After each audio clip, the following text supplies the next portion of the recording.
What's going on, guys, and welcome back. We're here at 2024 Heydays, and we are with our friends and family here at Woody's Tractor Products. So we are going to go through kind of from the beginning of time, the progression of studs and carbides from, you know, when they first started all the way until what we talk about now. So we always talk about the new stuff, the latest and greatest stuff, but how did we get there? What is the history behind it? So we have Mr. Rick Teedy from Woody's here and Bruce. So between these two, I think the history is kind of speaks for itself. So we have a whole table worth of history here, for lack of better terms. For sure. So the evolution of Woody's traction products dates all the way back to 1968, which would have been just standard carbide runners back then. But I mean, we've literally progressed from old cleated tracks and hooker studs to T-nut style picks, and then into carbide style or carbide actual push through and T-nut style studs, all the way to the billions of different shapes of backing plates and carbide runners that we've done over the years. Right. So now every time that we're together, the three of us, we always get into these conversations, and obviously I'm a little bit younger. So I've never seen half of the stuff sitting on this table. What's wrong, Bruce? It's a stair step, you know. Yeah. Him, then me. Yeah, you're not lying. I forget that I've been in the industry for over 20 some years already, right? And I'm not that old. And I've sold snowmobiles for 38 years. Yeah, exactly. And rolled them for 50. So a lot of stuff sitting on this table, like I said before, I've never even seen. So we're going to kind of let these two run with it and teach you guys, because I mean, we're just sitting up here and I was already learning. So this is going to be a really cool video for you guys that are interested in this stuff, to kind of know the history and see the progression of the designs and what different studs and carbides do what. Yeah. So for instance, Bruce can probably relate with some of this. A lot of the old cleated track studs, a lot of the old real low profile lug stuff, long before carbide and trail studs were ever really a big issue. Everything was built T-nut style. So it's a two-piece stud that is installed. It's actually stud, the backing plate would sit here, and then this is actually threaded on from the backside.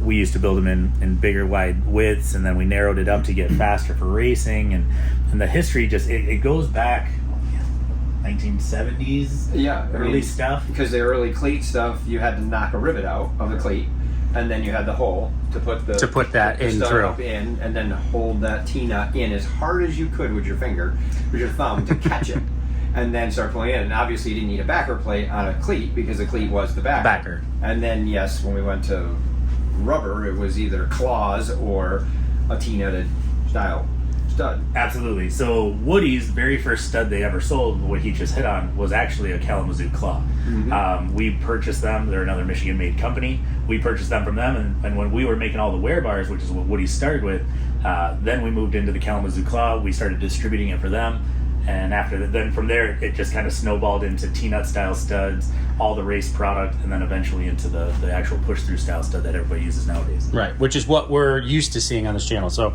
like me sitting here, I've never seen said stud. so lots of cool different stuff. When you go all the way back to T-nut style trail studs, look at this thing. You know what I mean? Like, this is what we called the wedge stud back in the day. That is a two triangular piece of carbide that was threaded in, just similar to like a race stud or some of the older studs, but it was a monster for actual wear and everything else that you needed to do trail riding. So tank of a stud. It is a monster. And for the day, it was really expensive, because that's how, carbide is the most expensive part of the stud. It was very expensive, and the track was only a 0.72 or 0.82. When they started getting deep, they were 0.91 tracks. So on a 0.82 track, which was common, or 7.2, you were looking for as much bite as possible, because you had none. Yeah, we were building them in a 9200 length. So you would use that with a backer plate and a T-nut. And it's weird to say 9200 was a race stud at that point in time, where a new snowcross style stud is 1.86. So it just makes times everything have changed. Makes everything look times wild. have changed. Yeah. So as sleds evolved and tracks evolved and racing evolved, Woody's had to go to the drawing board and just evolve with what the guys wanted. So that's one of the things that's always made Woody's the leader of the industry, is we're always trying to progress and make everything better. And we truly do most of our testing out on the drag track, the ice oval track, snowcross track, cross country. So you'll see like the transition through T-nut studs forever. Okay, originally everybody might have started with a big wide pick. Well, let's lighten it up and get narrower, because everything's just getting faster and the steel's getting better, and we got better at that. Well, then let's move into, we want a better hole shot. So we move into a chisel. Well, the whole shot works great, but when you were using a standard chisel, it was rounded on the back. So now for like a Gunnar Stern or a Blaine Stevenson, we build a multi-directional chisel, and they'll actually indicate these to help with brake slide and corners on their Champ sleds and their Formula 3s. So we built some cool stuff like that. You get into the speed run stuff, like Kyle Baines and the Baines Brothers Racing guys that build the Hypersports speed run stuff. This is an all titanium T-nut, all titanium stud, sharpened to the point so they still get some bite, but it's an actual chisel. And I mean, they just set the record at 202 in 1,000 feet. And 1,000. That's honking. Yeah. We were with Kyle last night, and he said that they were averaging 5 mile an hour increase every 12.3 feet. That thing makes 1,200 horse. Yeah, that's crazy. Yeah, I mean, the drag bike. That gave me 1,000 goosebumps, feet, yeah. 200 mile an hour. Yeah, exactly. Yeah, with a tire that's this wide. Right. Yeah, exactly. Yeah. So we've played and evolved with everything, right? So it's like a big old grass hook. This is what my dad used to drag race with back in the day. The AWL, some of the stuff we built for Wall Brothers and the Ice Oval stuff. We got, push through. When we moved into push through style studs, when everything went rubber track, that was 1991. Woody's came out with the first carbide tip push through stud. And that would have been, I don't think one of those, but much more similar to a traditional style stud you're using nowadays. Yeah. But there's a billion different steps that happen in learning what to do with a push through style stud. Right. So we didn't make ours in-house initially to start. So in 1991, we came up with the actual patent of it. And we sold them for about 3 or 4 years and worked with a bunch of different cold header companies to make it happen. And then in 1996, purchased our own cold header. And we're the only stud manufacturer in the world that actually hits a stud in-house. That's what's another thing that sets us apart from the rest of the world. In-house, is baby. we can actually change as the times change. So like old rubber tracks used to be 0.32, 0.33 thick. New rubber tracks are scaling all the way down to 0.18, 0.175. So we put an actual shoulder on every Woody stud, so you can't over tighten it. It grabs the right amount of rubber. It doesn't cause any issues. It rolls around the wheels a little bit better. That's another thing that we have a shoulder on everything. But that shoulder has to adjust as these tracks get thinner and the times evolve. So lots of things in our engineering department, R&D, feedback from Bruce helps us out a ton with a ton of feedback.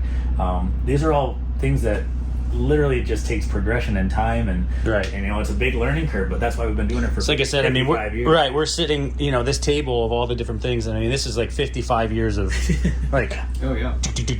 Yeah. So, and they've, this is the first time I've ever seen a triple backer.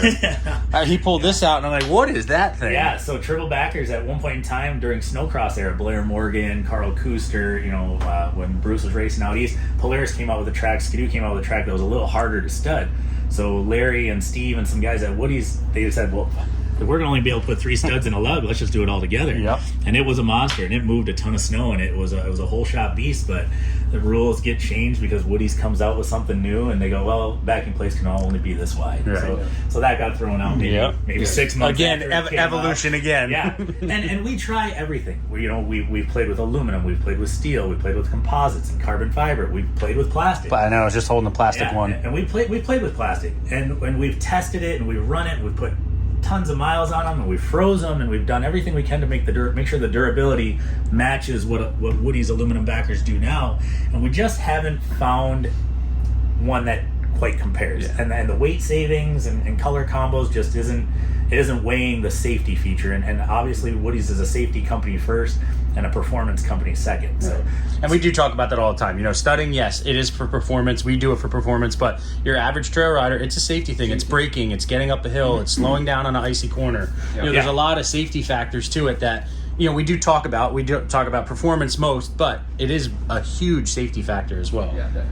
Yeah, being able to stop, being able to turn, the back end not sliding around on you when you get on the brakes, and somebody that's ridden with studs and somebody that's ridden without studs, if they've ridden with studs their whole life and then moved to non-studded, they will always tell you that it's scary and sketchy. Oh yeah. You know, I have a new girlfriend. Same thing. She absolutely loves, or new to snowmobiling girlfriend. I shouldn't say new girlfriend, but new to snowmobiling girlfriend. And she goes out and rips, and she absolutely loves it. She's a great rider, and she does a good job. And I made the mistake of putting her on an unstudded sled last year, and I don't think she made it 15 miles before she was yelling at me about not knowing what was going on with the rear. So yeah, the safety thing is a big thing, and I mean, you know, they do, just like we talk about colors. These are the old anodized ones that they used to do, which they don't do anymore. So platings and anodized, and we've been all over the world, and powder coats and e-coats, and you know, we've done carbide coated stuff, you know, to see for last and how things will work, and we've done so many different things that we're just always continuously growing, and it's been fun to be there for as long as I have, because you forget about the stuff that you've done in the past until Jesse calls you and says, what is this? I mean, when we were playing around with plastic backers, we made a bunch of different cool stuff, but we were like, well, what if you could send out a model kit? You know what I mean? Like, yeah, like you build like a toy car as a kid. Exactly, right? We've done a bunch of pop them off and you would get a little kit and a sheet, and off it went. Didn't work, but we even had a plastic molded push-through stud, like guy could keep on his desk. And, you know. So we going through the T-nut stuff. When I was selling sleds, and then all of a sudden we got our first push-throughs, you know, the normal rounded or carbide tipped ones. I had to be one of the first people to buy it, because I had done so much T-nut. It was like, this is it. This is the shit. It's going to happen. And so I was, you know, buying the first bags in the early 90s that were available. Yeah. And then, but then you did build T-nut stuff that was snap-off. Correct. So we had a patent for a snap-off style T-nut. So basically it was the thread just extended, and there was a little notch in the center of it. We still make them to this day, because like a guy drag racing, we just sent some over to the guys over here at Heydays yesterday. Getting those new studs into that new track is a pain in the ass. Like, it's not fun. No. And so we build a little extension of that, and then what happens is after they get it installed, they just break it off. Yeah. Really? It literally is about probably half the length of this again. 2 to 3 threads. And then they have it in the machine and they undercut it, so it's just got a little tiny spine left inside. But you can, when you push it through, it's like, okay, there it is. You catch the old T-nut, pull it in, tighten it up, snap the end off. Yeah, it was kidding. Genius. We still make them to this day, and it's a lifesaver, because if you've ever done a whole track of drag studs or ice level sprint stuff, it's not. You don't have a thumb left. The push through's bad enough. Yeah. We complain about that. Yeah, I know. I complain about it, so I can only imagine doing them. Yeah. When I have guys complain about it, I'm like, how about I give you a bag of these? Put these in. And then some other cool stuff that we've done just with the progression. So obviously the standard style push through stud carbide tip gold digger is still the industry leader. It's the #1 sold part in all of snowmobiling, and but we've gone into bigger nuts, you know, to move the fulcrum point up so studs don't bend. This was one of our older ones that was kind of tapered, didn't have any nylock in it. Now we have one that's got full nylock. We moved in cool race days when you could do some really wild stuff. We built full titanium push through style studs, and they were crazy spendy, but they were a cool piece. Yeah, so this is what me and Bruce put on the cross country sled that we did last year. Nope. You did hollow stuff. I did hollow. Well, it was this, but just not titanium. No. Yes. So this is so you're talking about modified. Correct. For the ice race. Yes. So for the ice race, yes. You ran our gold digger modified, which is a 45-degree sharpened piece. Yes. That's what this is. Right. So that's what I was saying. We that's that, but so in titanium. We had this is actually. I think my dad's playing around in the shop right now, because we've never done a modified titanium before, but I think he's doing these for the Suai 500. so I might be letting the cat out of the bag on his team here, but yeah, that's a 45-degree sharpened titanium push through. I don't think he's got the budget for that. I might have to check his race credit.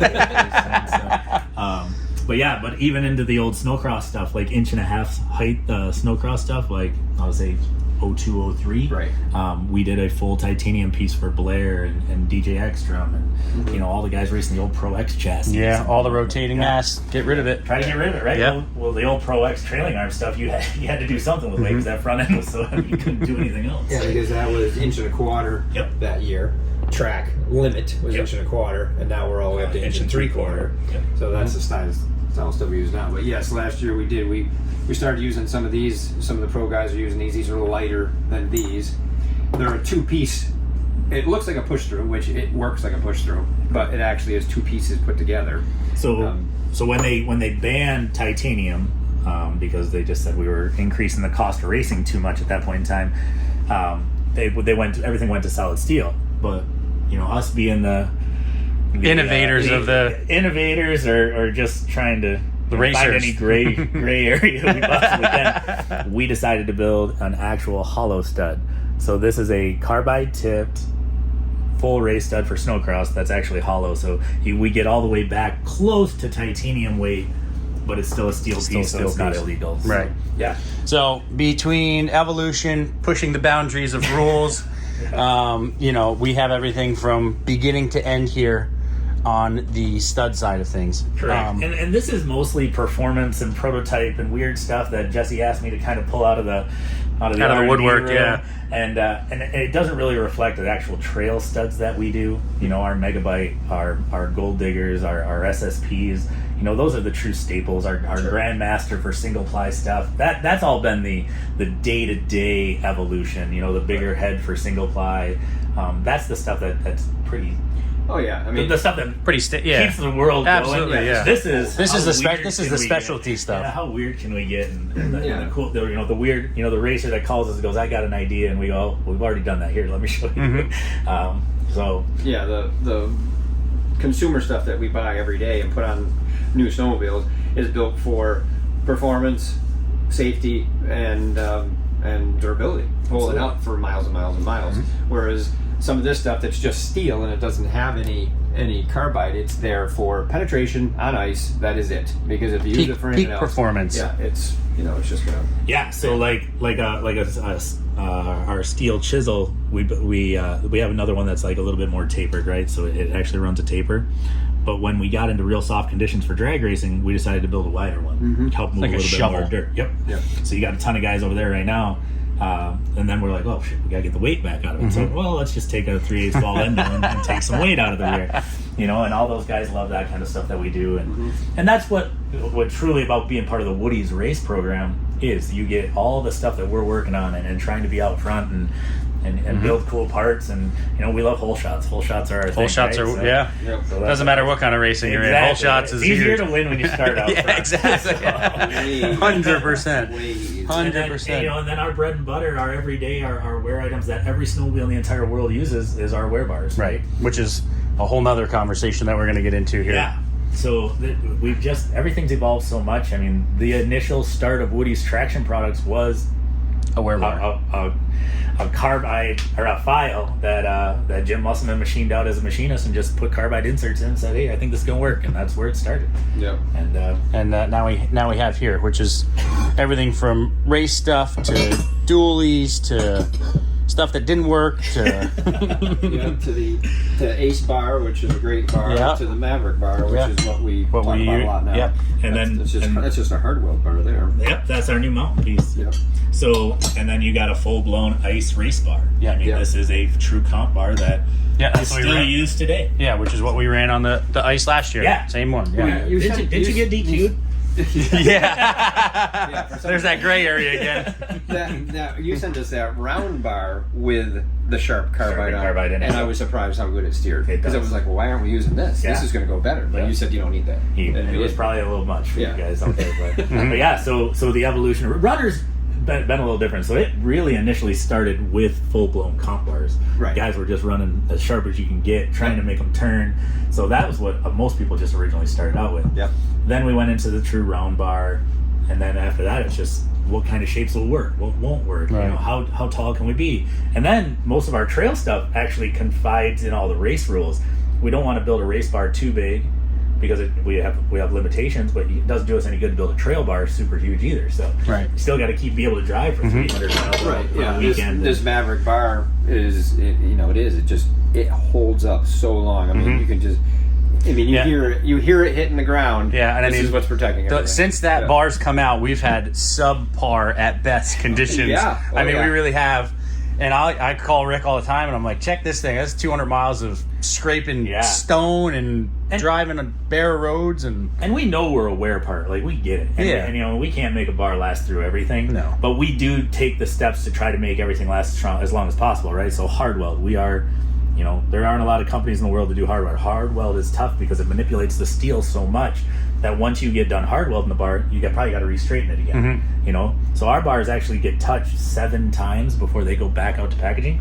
So they get weld studs, they get hard welded, they get end pads put in, they get the actual carbide cutting edge put in. They go through a straightening process. Our fit and finish is what we pride ourselves in, because if most guys pull the sleds out of the garage, forget to look at the skis, drive all the way up north, get there and go, how can I turn? They pick up the ski and they got one burned completely out. We want him to be able to put one on the side of the trail if he has to. So if he pops into a mom and pop shop on the edge of the trail, or pops into Southside and buys, you know, a whole suit for his girlfriend and everything else, like he can just make it fit in the garage. Yeah, right. And I mean, we've touched on all different bars and everything, and you know, and then they went into, you know, dual bars, which is a purpose-built item, you know, for that specific want and need. 1998, we invented the dually. So we had the patent on the dualies in 1998, and we built them originally for like those sit-back style sleds, the ZRTs and the Polaris XCs and all the classics, all the stuff I started racing on. That's how old I am, right? But you were so far back, you had the weight in the rear, and you couldn't get the skis to touch all the time. So we went to a dually runner to try to stop that twitch and that darting going down the trail. And that's exactly where the dually came from. And then it was, okay, everybody loves the dually, but because you're putting the pounds per square inch across 2 turning surfaces, it wasn't as aggressive as a single runner. So we come out with a Slim Jim and made a more aggressive dually, which this is the original Slim Jim. And now you can go to the website or go to Bruce's and check out the Slim Jim 2.0, and that's a little bit bigger, a little bit wider, but it has the wear of a standard dually, because that was the one thing about these real narrow edges. Everybody didn't like how fast they wore out. So we went to the new Slim Jim 2.0. It's a little bit meatier, and you get a little bit more mileage out of it. So, for lack of better terms, Woody's has what you need for racing, trail riding, mountain riding, like you just said, the mountain. So this is a new release. I want to tap on this real quick.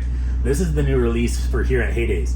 We did a ton of testing with Darren Headland and the Polaris engineers in the mountain division, Colby Crapo, Keith Curtis, all the mountain guys. And I never in a million years would think that you could feel the difference between a full hard weld bar and a full blank bar. But Woody's is coming out with the Maverick and the Ace, available for the mountain sleds in Polaris 1125s, which would be for the gripper ski, all of the cat stuff, all of the Skidoo 9600s, and then the CNA. But you'll be able to get it in full hard weld or a blank bar, because I never noticed, or I never knew because I don't ride the mountains that much, but like Keith Curtis could feel the difference of this hitting with hard weld on a rock and without, and he can tell you which one's on and which one's off, and I go, that's impressive. I'm just trying to hold on if I hit a rock. He can tell me what kind of wear bar is on the front. So I never thought you could do it, but apparently, certain guys like the feel of different ones. So so we brought out all that stuff, and that's a new release this year. And then another big one for the Skidoo guys out in the world. You've never been able to buy a replacement runner aftermarket for your TS or your TX ski, the adjustable from BRP. This season, you will now be allowed to buy a Woody's version of the TS and TX runner for the first time ever. So you don't got to buy a BRP part, and if Bruce needs to get something in for any of the Skidoo guys that stumble through his door with something broken, he can order it up for you, and you'll be able to get it through any dealer or distributor in the world. So. Well, I appreciate you guys taking the time and going through all this. So appreciate all the support. Appreciate Ridge sunglasses. Check them out. We'll put a little post at the bottom here of how to get your Ridge sunglasses. We all got them. I got them. So, but we're going to go back to enjoying Heydays 2024. Appreciate Rick and the Woody's family for all the support. Obviously Bruce, and hope you guys learned something. Got anything else? If you guys see me at any shows, whether it's Sled Mass, Epping, Novi, Michigan, anywhere you guys can get to, pop in, say hi. We're always trying to hook people up with whatever we can. No pun intended there, but absolutely. That was nice. I see what you did there. That was good. But that's going to do it for this video, guys. Make sure to like, make sure to subscribe, and we'll see you guys in the next one. All right, bud. Great.